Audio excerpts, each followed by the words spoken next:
안녕하세요. 그레입니다. 사람들은 누구나 칭찬받는 걸 좋아합니다. 칭찬을 받는다는 건요, 자기 존재감을 확인받는 순간이기도 하거든요. 그래서 칭찬 속에 큰 아이들이 자존감이 높고 건강하게 잘 자라는 것입니다. 그런데 특별히 이 칭찬에 아주 진심인 사람들이 있습니다. 바로 나르시시스트들이죠. 칭찬받고 우쭐해져서요, 생색내는 것에 아주 진심인 이들은 자신이 이전에 한 칭찬받을 만한 일, 때로는 너무 오래돼서요, 주변 사람들의 기억에서도 희미한 일까지 소환해서 자신의 존재감을 느끼고 싶어하고 칭찬을 되풀이해 주길 기대하곤 합니다. 그런데요, 정작 다른 사람이 박수 받을 일이 있거나 칭찬받을 일에는요, 관심이 없습니다. 모임에 누군가 지난 일을 되새겨 다른 사람을 칭찬하거나 하는 분위기가 되면요, 이들은 시큰둥해져서 별 관심 없다는 듯이 언제적 일을 꺼내는 거야. 아무것도 아닌 일로 호들갑을 떤다고 쫑커를 주기도 합니다. 그러나 정작 아주 사고를 울거먹듯 전형적인 내로남불의 끝판왕들이죠. 생색내는 걸 좋아하는 사람들의 심리를 보면요, 자신의 잘남을 확인받고 인정받으면서 그 존재감을 각인시키고 싶어하는 마음이 있습니다. 특히나 나르적 성향이 강한 경우 자신의 성과를 우려먹는 것뿐 아니라요, 자신의 열등감을 감추기 위해서 상대를 깎아내리고 감정을 조종해서 통제하는 것이 자신이 이기는 것이고 돋보이는 것이라는 사고를 합니다.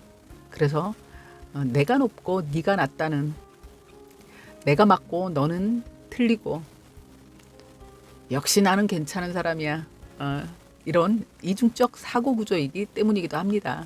우리라는 개념의 사고가 어려운 사람들이거든요. 이런 모습을 우리의 일상에서 쉽게 보게 되는 경우가요, 시어머니나 장모들의 자식 자랑입니다. 우리 아들 따라다니는 여자들이 얼마나 많았는 줄 아니? 좋은 집안에서 탐내기도 했는데, 에휴, 넌 복이 많은 줄 알면 돼. 이런 사람 네가 어디서 만날 수 있겠니? 인물이 딸리기라나 성격이 모나기라나 그렇다고 돈을 못 버니? 조건 안 보고 너랑 결혼한 거 봐봐라 야. 진짜 애가 너무 착해, 물러 터져서. 그러면서 아침은 꼭 챙겨줘라. 나는 항상 새밥에 새반찬에서 다른 건 몰라도 아침은 든든하게 챙겨줬다. 제가 요새 아주 살이 빠진 것 같네. 이런 식으로 며느리를 잡죠. 그리고 이 말은 며느리나 사위가 듣기에는 거창한 집안에서도 탐내는 이런 귀한 자식을 별 볼 일 없는 너 같은 것에게 뺏겼다는 탄식으로 들릴 수 있거든요. 남편 같은 경우도요, 배우자 같은 경우 어쩌다 기념일에 선물 같은 거 하나 해주고선 양쪽 집을 오가면서 자신이 얼마나 좋은 걸 선물했는지, 자신이 얼마나 잘 챙기는 사람인지 이렇게 포장합니다. 그런데요, 그 내용을 알고 보면 뭐 결혼 후 한 번이나 두 번 정도 준 선물이거나 평생에 딱 한 번 차려준 생일상을 자신이 생일마다 아주 잔치상을 차려준 것처럼 그렇게 우려먹기도 합니다. 아내나 남편, 상대 배우자 입장에서는요, 복장이 터질 일입니다. 그렇지만 주변에서 결혼 잘했다는 말이요, 안목이 좋다는 자기 칭찬으로 들립니다. 그러다 보니 내색도 못하고 꾹 참죠. 그렇게 어쩌다 한번 잘해준 기억을 끌어안고 그것만 생각하면서 살아가게 되기도 합니다. 저의 경우도요, 결혼 초에 치과에 다닐 일이 있었습니다.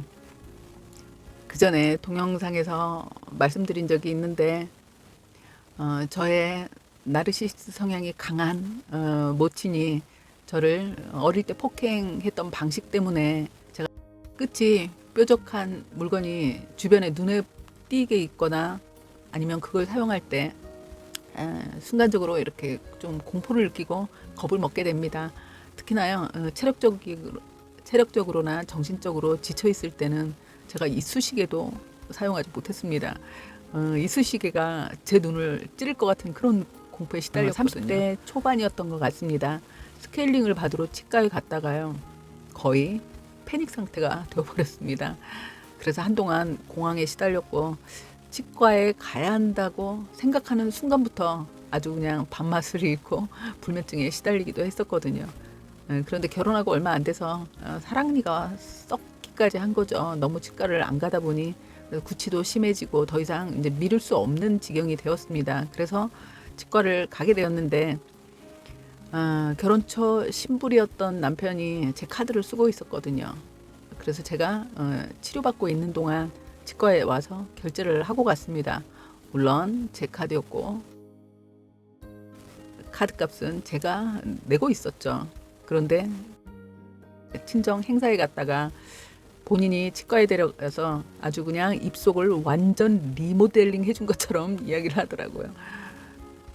그리고 그 이후에도 친정에 갈 일이 있을 때면 그 이야기를 꺼내서 식구들은 뭐 결혼 잘했다고 호응을 해주죠. 그러나 제 속은 문드러지고, 물론 거기가 다른 모임이거나 시댁이었다면 말을 했을 겁니다. 카드값은 주셨나요? 이렇게 말을 했을 거예요. 그런데 나르시스트 모친의 그 비아냥이 눈에 선했기 때문에 그저 참고 참아줬죠. 그랬더니 아주 신이 나서 사고를 우려먹더라고요.